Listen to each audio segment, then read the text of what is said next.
ಆದರೆ ಚಂದ್ರ ಮಾಯ ಆಗಿಲ್ಲ, ಚಂದ್ರನ ಅರ್ಧ ಭಾಗ ಇದೆ ಅಂತಲ್ಲ. ಸೊ ಚಂದ್ರ ಎಷ್ಟಿದೆ ಅಷ್ಟಿದೆ. ಈಗ ನಾವು ಬೆಳಕನ್ನು ತೆಗೆದುಬಿಟ್ರೆ ಫಿಸಿಕ್ಸಲ್ಲಿ ಮಾಸ್ ಏನದು ವೆಯ್ಟ್ ಅಂತ ಏನು ಹೇಳ್ತಿರ್ವಲ್ಲ ನಾವು, ಬಾಡಿದು ಮಾಸ್, ಅದ್ರ ಬೇಸಿಸ್ ಮೇಲೆ ನಮಗೆ ಉಗ್ಗು ತಬ್ಬುಗಳಾಗೋದು ಸಮುದ್ರದಲ್ಲಿ. ಯಾವುದು ಗ್ರಾವಿಟೇಷನಲ್ ಫೋರ್ಸ್. ನೀವು ಹೇಳಿದ್ರಲ್ಲ ಈ 3.5 ಗಂಟೆಲೂ ಅದಾಗಲ್ವಾ? ಆಗತ್ತೆ. ಇದು ಏನಾಗ್ತಾ ಇದೆ ಈಗ? ಅದನ್ನ ಹೇಳ್ತಾರೆ. ಈ 3.5 ಗಂಟೆಯಲ್ಲಿ ಏನಂತ ಹೇಳಿದ್ರೆ ಆ ಲೈಟ್ ನಮಗೆ ಗೋಚರ ಆಗುತ್ತಲ್ಲ, ಲೈಟ್ ಏನ್ ಬೀಳುತ್ತೆ ಅದು ಮಾತ್ರ ನಮಗೆ ಕಾಣಿಸ್ತಾ ಇರೋದು. ಹೌದು. ಸೊ ಇವಾಗ ಇದರಲ್ಲಿ 3 ಥರ ಆಗ್ತಾ ಇದೆ. ಒಂದು, ಸೂರ್ಯನಿಂದ ಬೀಳುವಂಥ ಲೈಟು ನಮಗೆ ಚಂದ್ರನ ಮೇಲೆ ಬಿದ್ದು ಅದು ನಮಗೆ ರಿಫ್ಲೆಕ್ಟ್ ಆದಾಗ, ರಿವರ್ಸ್ ಬಂದಾಗ ನಮಗೆ ಚಂದ್ರ ಬೆಳ್ಳಗೆ ಹೊಳಿತಾ ಇರೋದು ಪೂರ್ಣ ಚಂದ್ರ ಕಾಣುತ್ತೆ. ಅದೇ ನೆರಳಿಗೆ ಹೋದಾಗ, ಭೂಮಿಯ ನೆರಳಿಗೆ ಹೋದಾಗ ಭೂಮಿಯಿಂದ ವಕ್ರೀಭವನ ಆದಂಥ ಲೈಟ್ ಅದು ಚಂದ್ರನ ಮೇಲೆ ಬಿದ್ದಿದ್ದು ನಮಗೆ ವಾಪಸ್ ಬರ್ತಾ ಇದೆ. ಈಗ ಸೂರ್ಯನ ಬೆಳಕು ಬೀಳ್ತಾ ಇಲ್ಲ, ನಮ್ಮ ವಾತಾವರಣದಿಂದ ಹೋದಂಥ ಬೆಳಕು ಬರ್ತಾ ಇದೆ. ಅದು ಕೆಂಪು ಬಣ್ಣದಾಗಿರೋದ್ರಿಂದ ನಮಗೆ ಕೆಂಪು ಬಣ್ಣದಲ್ಲಿ ಕಾಣ್ತಾ ಇದೆ.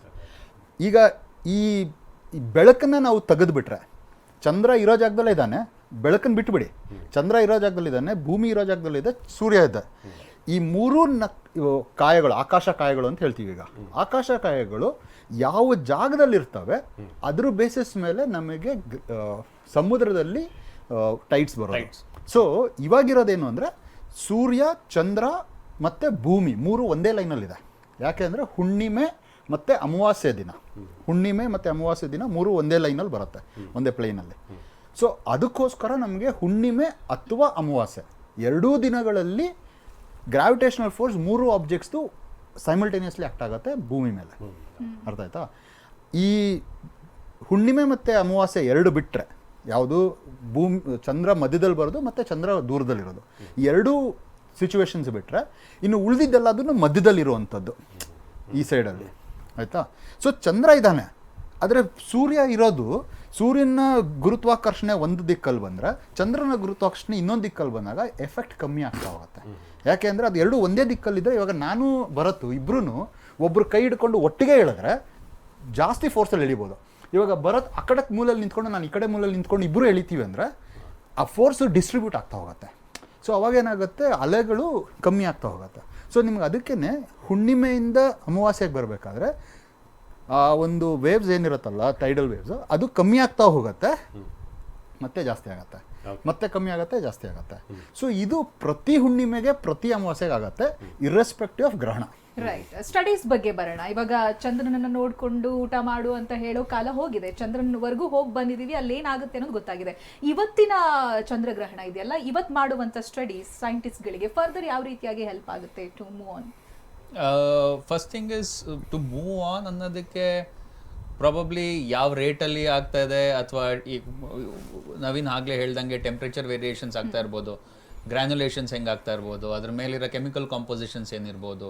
ಸೊ ಸ್ಪೆಕ್ಟ್ರೋಸ್ಕೋಪಿ ಅಥವಾ ಸ್ಪೆಕ್ಟ್ರೋಗ್ರಫಿಕ್ ಅನಾಲಿಸಿಸ್ ಅಂತ ಮಾಡ್ತೀವಿ. ಸೊ ಈಗ ಫಾರ್ ಎಕ್ಸಾಂಪಲ್ ನಾವು ಆಬ್ಜೆಕ್ಟ್ ಮೇಲೆ ಹೋಗ್ಬಿಟ್ಟು ಆಬ್ಜೆಕ್ಟ್ ಸ್ಯಾಂಪಲ್ ತೊಗೊಂಡೆ ಆಬ್ಜೆಕ್ಟ್ ಏನು ಅಂತ ಕಂಡುಹಿಡಿಬೇಕು ಅಂತ ಅವಶ್ಯಕತೆ ಇಲ್ಲ. ಆಬ್ಜೆಕ್ಟಿಂದ ಬರೋ ರೇಡಿಯೇಷನ್ಸ್ನ ಅನಲೈಸ್ ಮಾಡಿದ್ರೆ ನಾವು ಆಬ್ಜೆಕ್ಟ್ ಏನು ಅಂತ ಕಂಡುಹಿಡಿಬೋದು. ಓಕೆ, ದಟ್ಸ್ ಕಾಲ್ಡ್ ಸ್ಪೆಕ್ಟ್ರೋಸ್ಕೋಪಿ ಅಂತ ಹೇಳ್ತೀವಿ. ಸೊ ಈಗ ನಾವು ಸೂರ್ಯನಲ್ಲಿ ಏನಿದೆ ಅಂತ ನಮಗೆ ನಾವು ಹೋಗಿ ಏನಾದ್ರು ಸ್ಯಾಂಪಲ್ ತೊಗೊಂಡು ಬಂದ್ಬಿಟ್ಟು ಟೆಸ್ಟ್ ಮಾಡಿದ್ದೀವಿ ಲ್ಯಾಬಲ್ಲಿ? ಇಲ್ಲ. So we understand, we read the radiations from coming out of that particular object and we analyse that. And if it is matching, for example ನಾವು ಒಂದು ಹೈಡ್ರೋಜನ್ ಎಮಿಷನ್ ನೋಡ್ತೀವಿ, ಆಮೇಲೆ ಸನ್ದು ಎಮಿಷನ್ ತೊಗೊತೀವಿ. If both are giving the same thing, we say okay, ಇಷ್ಟು percentage of the sun is showing a peak, ಬೇರೆ elements ಎಲ್ಲ ಇಷ್ಟಿದೆ ಅಂತ ಹೇಳ್ತೀವಿ. ನಾವು ಫಾರ್ ಎಕ್ಸಾಂಪಲ್ ಮೂನ್ದು ಹಂಗೆ ತೊಗೊತೀವಿ ಸ್ಪೆಕ್ಟ್ರೋಸ್ಕೋಪಿಕ್ ಅನಾಲಿಸಿಸ್. ಸೊ ಈಗ we also give the same temperature reading, sudden excitation and sudden de excitation of energy mass because of the sun's temperature ಅಥವಾ because of various parameters. So ಈ ಎಲಿಮೆಂಟ್ಸ್ನ ನಾವಲ್ಲಿ ಕಳಿಸಿದ್ರೆ, if you are building something on satellite ಆಗಲಿ ಅಥವಾ rovers ಆಗಲಿ ಮಾಡಿದ್ರೆ, how exactly that's going to develop or how exactly it's going to behave in this particular conditions. ನಿಧಾನವಾಗಿ ಸಹಜ ಸ್ಥಿತಿಗೆ ಬರ್ತಿರುವಂತಹ ಚಂದ್ರ, ಶ್ಯಾಡೋ ಬಗ್ಗೆ ನಾವು ಮಾತನಾಡ್ತಾ ಇದ್ವಿ. ಚಂದ್ರನಿಗೆ ಹಿಡಿದಂಥ ಗ್ರಹಣ ಬಿಡೋದಕ್ಕೆ ಆರಂಭ ಅಂತ.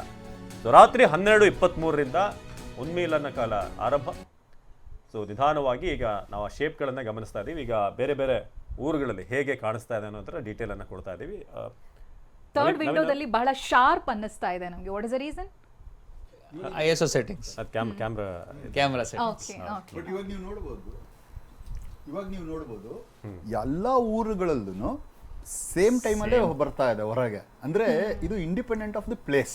ನಾವು ಯಾವ ಜಾಗದಲ್ಲಾದ್ರೂ ಇರ್ಬೋದು, ಎಲ್ಲೆಲ್ಲಿ ಗೋಚರ ಆಗುತ್ತೆ ಅಲ್ಲಿ ಎಲ್ಲ ಕಡೆನೂ ಒಂದೇ ರೀತಿ ಗೋಚರ ಆಗುತ್ತೆ, ಯಾವುದು ಜಾಗಕ್ಕೆ ಸೀಮಿತವಾಗಿ ಇಲ್ಲ ಇಲ್ಲಿ. ಹೌದು. ಸೊ ಅದಕ್ಕೆ ಇದು ಒಂದು ನಿಜವೂ ಸ್ಟೂಡೆಂಟ್ಸ್ಗೆ ಒಂದು ಅಬ್ಸರ್ವೇಷನಲ್ ಪಾಯಿಂಟ್ ಇದು. ಚಂದ್ರಗ್ರಹಣನ ನಾನು ಎಲ್ಲೇ ನಿಂತ್ಕೊಂಡು ನೋಡಿದ್ರು ಒಂದೇ ರೀತಿ ಕಾಣುತ್ತೆ. ಮತ್ತೆ ಇವಾಗ ನೋಡಿ ನೀವು ಬಲಭಾಗದಲ್ಲಿ ನೆರಳಿದೆ, ಎಡಭಾಗದಲ್ಲಿ ಸೂರ್ಯನ ಬೆಳಕು ಬೀಳ್ತಾ ಇದೆ. ಹೌದು. ಆಮೇಲೆ ಇದು ಚಂದ್ರಗ್ರಹಣ ಒಂದು ಎಕ್ಸ್ಪೆರಿಮೆಂಟ್ ಭೂಮಿ ಗೋಳಾಗಿದೆ ಅಂತ ಹೇಳಲಿಕ್ಕೆ. ಸೊ ಇವಾಗ ನೀವು ಅಲ್ಲಿ ನೋಡಿದ್ರೆ ಆ ಕರ್ವ್ ಕಾಣ್ತಾ ಇದೆಯಲ್ಲ, ಚಂದ್ರನ ಮೇಲೆ ನೆರಳಿನ ಒಂದು ಕರ್ವ್, ಅದು ಭೂಮಿಯ ಒಂದು ನೆರಳು. ಸೊ ಇವಾಗ ಒಂದು ನಾನು ಗೋಲಾಕಾರದ ಇಟ್ಕೊಂಡ್ರೆ ಆ ನೆರಳು ಸ್ಪಿರಿಕಲಿ ಗೋಲಾಕಾರದಲ್ಲೇ ಇರುತ್ತೆ. ಇವಾಗ ನಾನೊಂದು ಈಗ ಈ ಬುಕ್ ಹಿಡ್ಕೊಂಡ್ರೆ ಇದು ಗೋಲಾಕಾರದಲ್ಲಿ ನಮ್ಗೆ ನೆರಳು ಕಾಣಲ್ಲ, ಈ ತರ ಇಟ್ಕೊಂಡ್ರು ಗೋಲಾಕಾರದಲ್ಲಿ ನೆರಳು ಕಾಣಲ್ಲ. ಅದೇ ರೀತಿ ಅದ್ ಚಂದ್ರನ ಮೇಲೆ ಬೀಳ್ತಾರ ನೆರಳಿಂದ ಭೂಮಿ ಈ ರೀತಿ ಇದೆ ಅಂತ ನಮಗೆ ಒಂದು ಡೈರೆಕ್ಟ್ ಎಕ್ಸ್ಪೆರಿಮೆಂಟ್ ಇದು. ಓಕೆ, ಇಲ್ಲಿ ಸ್ಪೀಡಲ್ಲಿ ಏನಾದರೂ ಚೇಂಜಸ್ ಆಗುತ್ತಾ? ಇವಾಗ ನಾವು ಅವಾಗಲೇ ಗಮನಿಸ್ತಾ ಇದ್ವಿ, ಸಂಪೂರ್ಣವಾಗಿ ಗ್ರಹಣ ಹಿಡಿಯೋದಕ್ಕೆ, ಬ್ಲಾಕ್ ಆಗೋದಕ್ಕೆ ಎಷ್ಟು ಸಮಯ ತಗೊಳ್ತು, ಬೀಳೋದಕ್ಕೂ ಕೂಡ ಅದಕ್ಕಿಂತ ಸ್ಪೀಡಾಗಿ ಹೋಗ್ಬೋದಾ? ಇಲ್ಲ, ಎರಡು ಒಂದೇ ಇರತ್ತೆ. ಅದ್ರ ಮೇಲೆ ಇನ್ನೊಂದೇನಾಗತ್ತೆ ಅಂದ್ರೆ ಇದು ಇವಾಗ ನಾವು ಈಗ ಪೆನಂಬ್ರಲ್ ರೀಜನ್ಗೆ ಎಂಟರ್ ಆಗ್ತಾ ಇದೀವಿ. ಅಂದ್ರೆ ಪೆನಂಬ್ರಲ್ ರೀಜನ್ ಅಂದ್ರೆ ಸೆಕೆಂಡ್ರಿ ಶಾಡೋ ರೀಜನ್ ಎಂಟರ್ ಆಗ್ತಾ ಇದೀವಿ. ಈ ಸೆಕೆಂಡ್ರಿ ಶಾಡೋ ರೀಜನ್ ಮೂನಿನ ಒಂದು ಡಯಾಮೀಟರ್ ಅಷ್ಟಿದೆ ಈಗ ಸದ್ಯಕ್ಕೆ. ಸೊ ಒಂದು ಚಂದ್ರನ ಒಂದು 1/2 ಡಿಗ್ರಿ ಅಂತ ಏನು ಕರಿತೀವಿ ಅಷ್ಟೇ ನೆರಳು ಸೆಕೆಂಡ್ರಿ ಡಿಗ್ರಿ ಇರುತ್ತೆ. ಅಷ್ಟು ಮೂವ್ ಆಗೋ ತನಕ ಮಾತ್ರ ಈ ಬೆಳಕು ಟೈಮ್ ತಗೊಳತ್ತೆ ಅಷ್ಟೇ, ಇನ್ನೇನಿಲ್ಲ. ಹೌದು ಗುರುಜಿಯವರೇ, ಇದು ಇನ್ನೊಂದು ಭಾಳ ಮುಖ್ಯವಾಗಿ ಆರಂಭದಲ್ಲೇ ನೀವು ಹೇಳಿದ್ರಿ ಬ್ಯಾಕ್ಟೀರಿಯಾ ವೈರಸ್ಗಳು ಆಕ್ಟಿವ್ ಆಗುವಂಥ ಸಮಯ ಅಂತ. ಹೇಗೆ ಲಾಜಿಕಲಿ ಹೇಗೆ ಪ್ರೂವ್ ಆಗುತ್ತೆ ಅದು? ಯಾವುದೇ ಒಂದು ವಿಚಾರಕ್ಕೆ ಈಗ ನೀವು ಫಾರ್ ಎಕ್ಸಾಂಪಲ್ ಒಂದು ನೈಟ್ ಹೊತ್ತಲ್ಲಿ ಒಂದು ತೆರೆದ ಒಂದು ಪದಾರ್ಥವನ್ನು ನೀವು ಆಚೆ ಇಟ್ಟರೆ, like a bread which is not closed, ಓಪನಲ್ಲಿ ಇಟ್ಟರೆ ಬ್ಯಾಕ್ಟೀರಿಯಾ ಫಂಗಸ್ ಬಂದೇ ಬರುತ್ತೆ, ಅಟ್ಮಾಸ್ಫಿಯರಲ್ಲಿ ಇದ್ದೇ ಇರುತ್ತೆ. ಸೊ ಅಂತಹ ಸಮಯದಲ್ಲಿ ಇವಾಗ ಯಾಕೆ ಊಟ ಮಾಡಬಾರ್ದು ಅಂತ ಅದಕ್ಕೆ ಅಲ್ಲಿ ವಾಪಸ್ ಅಲ್ಲಿಗೆ ಹೋಗ್ತಾ ಇದ್ದೀನಿ. ಬಿಕಾಸ್ ಈ ಟೈಮಲ್ಲಿ ಆ ಎನರ್ಜಿ ಸೆಂಟರ್ಸ್ ಜಾಸ್ತಿ ಇದ್ದಾಗ ನಾವು ಊಟದ ಮೇಲೆ ಗಮನ ಕೊಡಬಾರ್ದು, ನಮ್ಮ ಇಮ್ಯುನಿಟಿ ಮೇಲೆ ಗಮನ ಕೊಡಬೇಕು ಅನ್ನೋದಷ್ಟೇ. 2 ಥಿಯರೀಸ್. ತಿಂದು ಇವತ್ತು ಯಾರೋ ತೋರಿಸ್ತಾ ಇದ್ದಾರೆ, ತಿಂದರೆ ಏನು ಆಗಲ್ಲ, there is nothing has been proved, ಎಲ್ಲ ಆಗಲ್ಲ. ಬಟ್ ಇವತ್ತೆಲ್ಲ ಅವರು ತಿನ್ಬೋದು, ಡೈಜೆಸ್ಟ್ ಎಲ್ಲ ಆಗುತ್ತೆ, ಬಟ್ ಅವ್ರದ್ದು ಇಮ್ಯುನಿಟಿನ ಡೆವಲಪ್ ಮಾಡೋಕ್ಕೆ ಒಂದು ಒಳ್ಳೆ ಸಂದರ್ಭನ ಲೂಸ್ ಮಾಡಿಕೊಂಡ್ರು ಅಂತ ಅವ್ರಿಗೆಲ್ಲ ಕೂತಿರೋರ್ಗೆ ಹೇಳ್ತೀನಿ ಹೊರತು ಬೇರೆ ಏನೂ ಇಲ್ಲ. ಈಗ ನಾವು ತಿನ್ಬೋದು, ನೀವು ತಿನ್ಬೋದು, but there are certain times in a year where the energy centres are very high. ಇವತ್ತು ನೀವೆಲ್ಲ ಒಂದೇ ಲೈನಲ್ಲಿದ್ದಾಗ ಟೈಡಲ್ ಮೂಮೆಂಟ್ ಇದೆ ಅಂತಂದಾಗ ಭೂಮಿ ಮೇಲಿರ್ತಕ್ಕಂಥ ಅಷ್ಟು ದೊಡ್ಡದಿರ್ತಕ್ಕಂಥ ಸಮುದ್ರದ ಅಲೆಗಳೇ ಜಾಸ್ತಿ ಆದಾಗ ನಾವು ಅದರೊಳಗೆ ಸ್ಮಾಲ್ ಡಾಟ್, ಇಲ್ಲಿ ನಮ್ಮದ್ರಲ್ಲೂ ಒಳಗಡೆ ಸಣ್ಣದು ವ್ಯತ್ಯಾಸ ವೇವ್ಸು ಇದ್ದೇ ಇರುತ್ತೆ, which is not visible. So which cannot be absorbed our self. Best ಏನು ಅಂತಂದರೆ ಇವತ್ತು ಎಲ್ಲ ಎಗ್ ಅಂತ ಕರಿತೀವಿ ನಾವು, ಎಗ್ ಅಂತ ಶೇಪ್ ನಮ್ಮದೆಲ್ಲ ಬರ್ತಲ್ಲ, ಎಲ್ಲ ಕೋಳಿ ತಗೊಳ್ಳಿ, ಎಲ್ಲ ತಗೊಳ್ಳಿ, ಎಗ್ಗಲ್ಲೇ ಇದೆ. ನಮ್ಮ ಗ್ಯಾಲಕ್ಸಿನ ಯಾವ ಶೇಪಲ್ಲಿದೆ? ಎಲಿಪ್ಟಿಕಲ್ ಆರ್ಬಿಟ್ ಅಲ್ವಾ? ಅದಕ್ಕೆ ಅದನ್ನು ಬ್ರಹ್ಮ ಪ್ಲಸ್ ಅಂಡ ಅಂತ ಕರೆದ್ರು. ವೆರ್ ದೇರ್ ಇಸ್ ಎ ಅಂಡ, ಬ್ರಹ್ಮ ಪ್ಲಸ್ ಅಂಡ. ಆಲ್ ಲಿವಿಂಗ್ ಕ್ರಿಯೇಚರ್ಸ್ದು ಶೇಪು ಬರ್ತು ಅಂಡದಲ್ಲೇ ಆಗೋದು. ಸೊ ಯಾವಾಗಲೂ ಅದನ್ನು ಕೋರಿಲೇಷನ್ ಮಾಡ್ಕೊಂಡೋದಾಗ ಹೆವೆನ್ಲಿ ಬಾಡೀಸ್ದು ಮತ್ತು ಹ್ಯೂಮನ್ಸ್ದು ಕೋರಿಲೇಷನ್ ಇದ್ದೇ ಇದೆ. ಕೋರಿಲೇಷನ್ ಇಲ್ಲ ಅಂತಂದರೆ ಎಕ್ಸಿಸ್ಟೆನ್ಸ್ ಆಗೋದೇ ಇಲ್ಲ. ಇವತ್ತೇನು ನಾವು ಬೆಳಿಗ್ಗೆ ಎದ್ದು ನಾವು ಚೆನ್ನಾಗಿರಬೇಕು ಅಂದರೆ ಸೂರ್ಯ ಬರಲೇಬೇಕಲ್ವಾ? ನಮಗೆ ವೈಟಮಿನ್ ಡಿ ಬೇಕು ಅಂತಂದರೆ, ನಮ್ಮ ಬೋನ್ ಸ್ಟ್ರಾಂಗ್ ಆಗಿರಬೇಕು ಅಂದರೆ ಡಾಕ್ಟ್ರೇ ಹೇಳ್ತಾರೆ ಸೂರ್ಯನಲ್ಲಿ ನಿಂತ್ಕೊಳ್ಳಪ್ಪ ನೀನು ಅಂತ.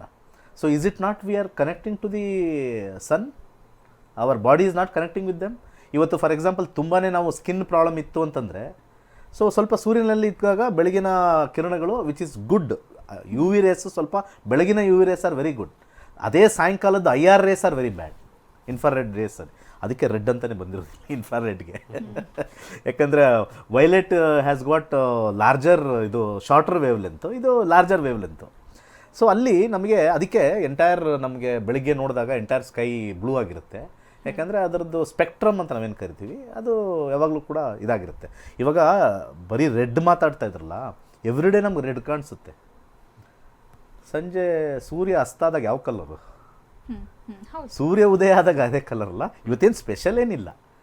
ಸೈನ್ಸ್ ಅವ್ರು ಹೇಳಿದ್ರಲ್ಲ ಅವಾಗಲೇ, ಅದು ಅಟ್ಮಾಸ್ಫಿಯರಿಕ್ ಸ್ಕ್ಯಾಟ್ರಿಂಗ್. ಸೊ ಸೂರ್ಯನಲ್ಲೇ ಆಗುತ್ತೆ ಅದು, ಯಾಕಂದರೆ ಅದು ಥಿಕ್ಕರ್ ಅಟ್ಮಾಸ್ಫಿಯರಲ್ಲೂ ಅದು ರಿಫ್ಲೆಕ್ಟ್ ಆಗಬೇಕು. ಡೈರೆಕ್ಟಾಗಿ ಬಿದ್ದಾಗ ಡೈರೆಕ್ಟ್ ಲೈಟು ರಿಫ್ಲೆಕ್ಟ್ ಆಗಿ ನಮಗೆ ಕಾಣಿಸ್ತಾ ಇದೆ, ಯಾಕೆಂದರೆ ಕೆಳಗೆ ಹೋಗ್ತಾ ಇದೆ ಅದು. The light is reflecting about and coming back. ಈ ಪ್ಲೇನಲ್ಲಿ ಹಾರೈಸನಲ್ಲಿ ನೋಡಿದಾಗ ರೆಡ್ಡಿಶ್ ಕಾಣಿಸುತ್ತೆ. ಸ್ಕೈಯಲ್ಲಿ ಸ್ಕ್ಯಾಟರ್ಡ್ ಆದಾಗ ಆ ಲೆಂತ್ ವೇವ್ ಲೆಂತ್ ಎಲ್ಲ ಬ್ಲೂಯಿಶ್ ಕಾಣಿಸುತ್ತೆ. ಅದಕ್ಕೆ it starts from violet to red, ಈ ಸ್ಪೆಕ್ಟ್ರಮಲ್ಲೇ ಇರುತ್ತೆ. ಪ್ಲಸ್ ನೀವು ಹೇಳಿರೋ ಪಾಯಿಂಟಿಗೆ, ಒಂದು ಫೈನಲ್ ಪಾಯಿಂಟ್ಗೆ, ಇವತ್ತು ಭಾಳ ಇಂಪಾರ್ಟೆಂಟ್ ಆಗಿರ್ತಕ್ಕಂಥ ಈ ಮಂತ್ರ ಪಠನೆ ಆಗಲಿ, ಆರೋಗ್ಯಕ್ಕಾಗಲಿ, ಇವತ್ತೆಲ್ಲ ಅದೇನು ತಿಂತಾ ಇದ್ದಾರೆ ದಟ್ ಈಸ್ ಆಲ್ ಸೆಲ್ಫ್. ಅವ್ರಿಗೆ ಇಂಟ್ರೆಸ್ಟು, ನಾವು ತಿಂತಾ ಇದ್ದೀವಿ ನೀವು ತಿನ್ನಿ, ಏನೂ ಆಗಲ್ಲ, ಅದೆಲ್ಲ ಮಿತ್ತೆಲ್ಲ ಹೋಗಬೇಕು, ಮೂಢನಂಬಿಕೆ ಎಲ್ಲ ಹೋಗಬೇಕು ಅನ್ನೋದು ಏನು, ಅದೇನು ತಿಂದರೆ ಏನೂ ಆಗೋದಿಲ್ಲ. ಬಟ್ ಲಾಂಗ್ ಟರ್ಮಲ್ಲಿ ನಮಗೆ ಇಮ್ಯುನಿಟಿ ಡೆವಲಪ್ ಆಗಬೇಕಾಗಿರ್ತಕ್ಕಂಥ ಪ್ರಕೃತಿಲಿ ಬರ್ತಕ್ಕಂಥ ಅನೇಕ ಇನ್ಫಾರ್ಮೇಷನ್ಸ್ ಇದೆ. ಸೊ ಇವತ್ತು ಏನು ಅಂತಂದರೆ, ಇವಾಗ ಇನ್ಫಾರ್ಮೇಷನ್ ಬೇಕು ಅಂತಂದರೆ ನಾವು ಫಸ್ಟು ಹೋಗೋದೇ ಗೂಗಲ್ಗೆ ಅಲ್ವಾ? ಸೊ ಆ ಗೂಗಲ್ಗೆ ಹೋಗೇ ಇನ್ಫಾರ್ಮೇಷನ್ ತಗೊಳ್ಳೋದು. ಇವತ್ತು ಎಲ್ಲೆಲ್ಲಿ ಇವರು ನವೀನ್ ಅವ್ರು ಹೇಳಿದ್ದು, ಎಲ್ಲೆಲ್ಲಿ ಇವತ್ತು ಸೀಸ್ಮಾಲಜಿ ಎಲ್ಲೆಲ್ಲ ಆಯಿತು ಅಂದರೆ ಈ got the information from Google, because ಅದು ಡೇಟಾ ಸೆಂಟ್ರು. ಬಟ್ ನಮಗೂ ಕೂಡ, ನಮ್ಮ ಬಾಡಿಲೂ ಕೂಡ ಎನರ್ಜಿ ಜಾಸ್ತಿ ಬರಬೇಕು ಅಂತಂದರೆ ಆ ಒಂದು ಸೆಲೆಸ್ಟಿಯಲ್ ಫಿನಾಮಿನನ್ನ ನಾವು ಯೂಸ್ ಮಾಡಿಕೊಂಡು, ಎಲ್ಲರಿಗೂ ಎಂಡ್ ಆಫ್ ದಿ ಡೇ ಒಂದು ವಯಸ್ಸಾಗ್ತಾ ನಾವು ಆರೋಗ್ಯವಾಗಿರಬೇಕು ಅಂತ ಹೇಳ್ತೀವಿ. What has been done past is what is future ಅಲ್ವಾ? ಇವಾಗ ನಾನು ಪ್ರತಿ ದಿವಸ ಉಪ್ಪು ಜಾಸ್ತಿ ತಿನ್ಕೊಂಡು ಬರ್ತಾ ಇರೋದ್ರಿಂದ ಡಾಕ್ಟ್ರ್ ಏನು ಹೇಳ್ತಾರೆ, ನೀವು ಚಿಕ್ಕ ವಯಸ್ಸಲ್ಲಿ ಉಪ್ಪು ಜಾಸ್ತಿ ತಿಂದೆ ಅದಕ್ಕೆ ಈಗ BP ಬಂದಿದೆ ಅಂತಾರೆ. ಶುಗರ್ನ ಜಾಸ್ತಿ ತೊಗೊಂಡು ಗ್ಲೂಕೋಸ್ ಲೆವೆಲ್ನ ಜಾಸ್ತಿ ಮಾಡ್ಕೊಂಡಿದ್ರೆ ಡಯಾಬಿಟಿಸ್ ಬಂದಿದೆ ಅಂತಾರೆ. What has been run of the past is the future. Very simple. ನಿಮ್ಮ ಫುಡ್ ಹ್ಯಾಬಿಟ್ಸ್ ಹೇಗಿತ್ತೋ ಹಿಂದೆ, that is what is a health reflection ಅಲ್ವಾ? ಸೊ ಈ ಟೈಮಲ್ಲಿ ಲೆಟ್ ಅಸ್ ಯುಟಿಲೈಸ್ ದಿ ಒಂದು ಏನು ನೇಚರಲ್ಲಿ ಏನಾಗ್ತಾ ಇದೆ, ಎನರ್ಜಿ ಸೆಂಟರ್ ಏನಾಗ್ತದೆ, ಅದನ್ನ 3 ಅವರ್ ಊಟ ಬಿಟ್ಟು ಕೂತ್ಕೊಳ್ಳೋಕೆ ಏನು ಪ್ರಾಬ್ಲಮ್ ಆಗುತ್ತೆ? ಸೈಂಟಿಸ್ಟ್ಗಳು ಕೂಡ ಫಾಸ್ಟಿಂಗ್ ಅನ್ನ ನೀವು ಇಂಟರ್ಮಿಟೆಂಟ್. ನಾನು ಇವಾಗ ಇದಕ್ಕೆ ಒಂದೆರಡು ಉದಾಹರಣೆ ಕೊಡ್ತೀನಿ. ಈಗ ರೈಟ್ ನಾವು ಇಲ್ಲಿರೋಂಥ ಕ್ಯಾಮ್ರಾಮನ್ಗಳಿಗೆ, ನಿಮಗೆ ಆ್ಯಂಕರ್ಸಿಗೆ, ಹಿಂದೆ ಕೂತಿರೋಂಥ ಎಡಿಟಿಂಗ್ ಟೀಮ್ಗೆ ನಾನು ಇವಾಗ ಊಟ ಸಪ್ಲೈ ಮಾಡಿದ್ರೆ ನಿಮ್ಮಲ್ಲಿ ಎಷ್ಟು ಜನ ಊಟ ಮಾಡ್ತೀರಾ? ಗ್ರಹಣದ ಬಿಟ್ಬಿಡಿ, ಲೈವ್ ಪ್ರೋಗ್ರಾಮ್ ಹೋಗ್ತಾ ಇದೆ. ಇವಾಗ ಒಂದು ಇಂಪಾರ್ಟೆಂಟ್ ಲೈವ್ ಪ್ರೋಗ್ರಾಮ್ ಹೋಗ್ತಾ ಇದೆ. ನಿಮಗೆ ಊಟ ತೊಗೊಂಡ್ಬಂದು ನಾವು ಕೊಡ್ತೀನಿ ಅಂದರೆ ಎಷ್ಟು ಜನ ಕ್ಯಾಮ್ರಾಮನ್ಗಳು, ಎಷ್ಟು ಜನ ಆ್ಯಂಕರ್ಸು, ಎಷ್ಟು ಜನ ಬ್ಯಾಕ್ ಆ್ಯಂಡ್ ಎಡಿಟಿಂಗ್ ಟೀಮ್ನವರು ಊಟ ಮಾಡ್ತೀರಾ ಈ ಟೈಮಲ್ಲಿ? ಅಪ್ಪ ಸ್ವಲ್ಪ ಸೈಡಿಗಿಡಪ್ಪ, ನಾನು ಕೆಲಸ ಮಾಡ್ತಾ ಇದ್ದೀನಿ, ಇದು ಮುಗಿಸ್ಕೊಳ್ತೀನಿ, ಆಮೇಲೆ ಊಟ ಮಾಡ್ತೀನಿ ಅಂತೀರಾ. ಯಾವ ಕಾರಣಕ್ಕೆ? ನಾವು ಮಾಡ್ತಾ ಇರೋವಂಥ ಒಂದು ಕೆಲಸದ ಶ್ರದ್ಧೆ ಮೇಲೆ ಮತ್ತು ಆ ಕೆಲಸಕ್ಕೆ ಅಡಚಣೆ ಆಗಬಾರ್ದು ಅಂತ ಅಷ್ಟೇ. ಅದು ಬಿಟ್ಟರೆ ನಿಮಗೆ ಊಟ ಮಾಡಬಾರ್ದು ಕೆಲಸ ಮಾಡ್ಬೇಕಾರೆ ಅಂತ ತಲೆಯಲ್ಲಿರಲ್ಲ.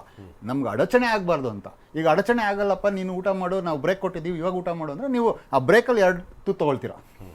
ಅಂದರೆ ನಾವು ಯಾವುದೇ ಒಂದು ವಿಷಯ ನೋಡಬೇಕಾದ್ರೆ ಅದರಲ್ಲಿ 3 ಪ್ರಶ್ನೆಗಳು ನಾನು ಹೇಳ್ತೀನಿ. ಒಂದು, ಯಾಕೆ ಮಾಡ್ತಾ ಇದ್ದೀವಿ, ಹೇಗೆ ಮಾಡಬೇಕು ಅಥವಾ ಹೇಗೆ ಮಾಡಬಾರ್ದು, ಮತ್ತು 3ನೇದು ಏನು ಮಾಡಬೇಕು. ಸೊ ಪ್ರಾಕ್ಟೀಸ್ ಅಂತ ಬರುತ್ತೆ ಅಂತ ಹೇಳಿದ್ರಲ್ಲ, ಬರುತ್ತದು. ಎಲ್ಲರೂ ಏನು ಮಾಡ್ತಾರೆ, ಏನು ಮಾಡಬೇಕು ಅನ್ನೋದು ತುಂಬ ಈಸಿ ಕಾಪಿ ಮಾಡೋಕ್ಕೆ. ಇವಾಗ ನೀವು ಒಂದು ಗ್ಲಾಸಲ್ಲಿ ನೀರು ತೊಗೊಂಡ್ರಿ, ಕುಡಿದ್ರಿ ಅಂದರೆ ಅದನ್ನು ನಾನು ನೋಡಿಕೊಂಡು ಅದನ್ನು ನಾನು ಕಾಪಿ ಮಾಡ್ಬೋದು. ಆದರೆ ನೀವು ಯಾಕೆ ನೀರು ಕುಡಿದ್ರಿ ಅಂತ ನಿಮಗೆ ಗೊತ್ತು, ನನಗೆ ಗೊತ್ತಿಲ್ಲ. ನೀವು ಕುಡಿದ್ರಿ ಅಂತ ನಾನು ಕುಡಿಯೋಕೆ ಕೂತ್ಕೊಂಡ್ರೆ ಅದು ನಿಮ್ಮನ್ನು ಕಾಪಿ ಮಾಡ್ತಾ ಇದ್ದೀನಿ ಅಂತ ಆಗತ್ತೆ. ಆದರೆ ಅದಕ್ಕೆ ಹಿಂದಿರುವಂಥ ವಿಷಯ ಗೊತ್ತಾಗಲ್ಲ.